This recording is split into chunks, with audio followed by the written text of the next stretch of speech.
Ya, pemirsa, pemerintah melalui Badan Pengelola Investasi Danantara Indonesia kembali meluncurkan langkah besar dalam reformasi BUMN. Dalam kebijakan terbaru yang diumumkan Oktober ini, Danantara resmi menghapus bonus tahunan atau tantim bagi seluruh komisaris BUMN di bawah pengelolaannya. Kita lihat yuk data-datanya. Langkah efisiensi ini disebut bisa menghemat hingga 8,2 triliun rupiah per tahun. Besar banget nih ya tantimnya para komisaris. Angka yang fantastis, tapi pertanyaannya uang sebanyak itu bisa buat apa aja indeks ekonomi. Tapi sebelum itu, apa tujuan pemangkasan ini oleh Danantara ini? Kita ulas sedikit di slide berikutnya. Kita swipe yuk pemirsa. Pemirsa, yang pertama efisiensi triliunan rupiah lewat kebijakan baru Chief Executive Officer CEO Danantara Roslan Roslani menjelaskan bahwa keputusan yang ini diambil setelah melakukan evaluasi menyeluruh dan membandingkan praktik remunerasi di berbagai negara. Yang kedua, perkuat tata kelola dan independensi komisaris dalam surat edarannya. Danantara menegaskan nih bahwa komisaris tidak lagi menerima kompensasi berbasis kinerja perusahaan. Hal ini disesuaikan dengan prinsip Good Corporate Governance atau GCG atau GCG internasional yang mengharuskan komisaris tetap bersikap independen dalam menjalankan fungsi pengawasan. Ya, itu alasan Danantara melakukan efisiensi. Nah, lantas uang sebanyak itu kalau digunakan untuk kebutuhan masyarakat sehari-hari bisa buat apa aja ya. Kita ke slide berikutnya pemirsa, biar nggak makin penasaran. Kita apresiasi dulu ya langkah BUMN tersebut. Indeks ekonomi kita bayangkan nih pemirsa, duit 8,2 triliun rupiah.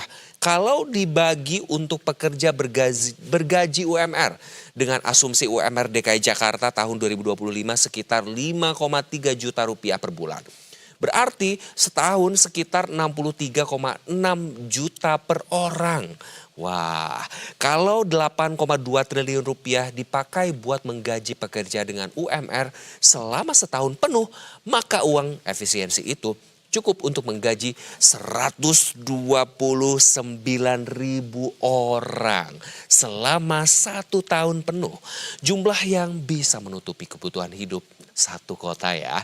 Kalau uang efisiensi 8,2 triliun rupiah ini nggak dipakai buat gaji pemirsa, gimana kalau kita investasikan saja, misalnya beli saham bank besar ya di bursa ya, yaitu BBCA misalnya. Dengan harga sekitar 787.500 rupiah per lembar, satu lot berarti 787.500 rupiah, betul ya? Artinya kalau uang 8,2 triliun rupiah dibelanjakan semua untuk saham BBCA, BUMN bisa punya lebih dari 10 juta lot saham BBCA alias lebih dari 1,04 miliar lembar saham. Jumlah yang cukup buat jadi investor institusi besar di emiten perbankan paling top di Indonesia. Kita ke berikutnya ya pemirsa. Kalau fokusnya bukan di investasi nih pemirsa. Bagaimana kalau uang sebesar itu digunakan buat pendidikan nih? Asumsikan satu sekolah negeri lengkap butuh biaya sekitar 10 miliar rupiah ya. Maka 8,2 triliun rupiah bisa membangun 820 sekolah baru di seluruh Indonesia. Bayangkan pemirsa, 820 sekolah berarti ratusan ribu siswa bisa belajar dengan fasilitas yang lebih layak.